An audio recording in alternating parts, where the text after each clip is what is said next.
هل لله اسم أعظم؟ نعم. ومن دعاه به أجابه؟ نعم. وبعض عباد الله لا يعرفه؟ نعم.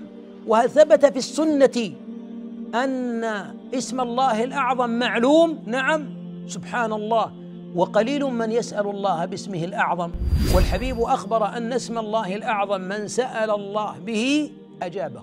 من أهل العلم من قال أن اسم الله الأعظم الحي القيوم، ومنهم من قال أن تسأله بأنه لا إله إلا هو الأحد الصمد الذي لم يلد ولم يولد ولم يكن له كفوا أحد. سمع النبي صلى الله عليه وسلم رجلا يقول: اللهم إني أسألك بأني أشهد أنك أنت الله الذي لا إله إلا أنت الأحد الصمد الذي لم يلد ولم يولد ولم يكن له كفوا أحد. فقال صلى الله عليه وسلم: والذي نفس محمد بيده لقد سأل الله باسمه الأعظم الذي إذا سئل به أعطى وإذا دعي به أجاب.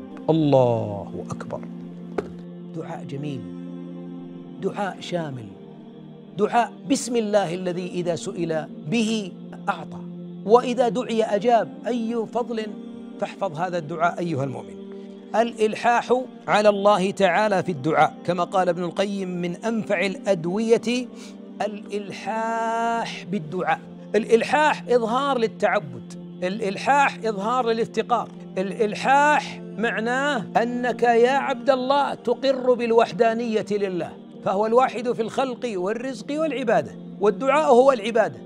الإلحاح معناها أن الشيطان ما استطاع أن يحول بينك وبين ربك، ولا يحول بينك وبين الدعاء. الإلحاح معاشر الأحبة من أعظم مظاهر العبودية لله جل وعلا. هذا الدعاء يعالج الإنسان به نفسه، لأن الإنسان إذا ألح على المعاصي، ألح على الدنيا، ألح على أهلها نبذوه، لكن إذا ألح على الله كفاه.